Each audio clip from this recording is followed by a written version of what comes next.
Hello! Si Ito!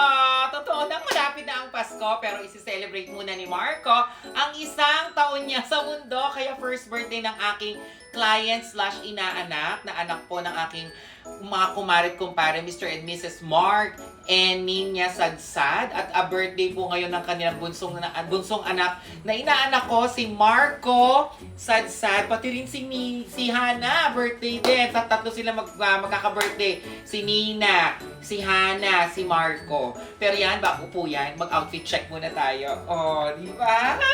Ito ang outfit check ko dahil nakikita nyo naman obviously Mickey Mouse po ang ating peg ngayon. And this is my outfit. Ito, tingnan nyo itong aking keme. Oh, umiilaw, Pasko na!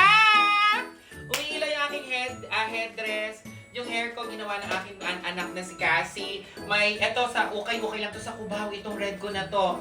May accessories from Imono. At yung shoes ko from H&M. Ito, H&M.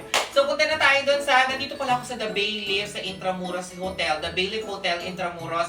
Dahil dito namin ginaganap madalas ang mga event ng Sadsad family. So nakakatuwa na ako pa rin ang pinili nilang host. Kaya ito, napapasahin ko na kayo lahat. Hello, si Miss Ito. Ito na ang aking outfit. Oh, para,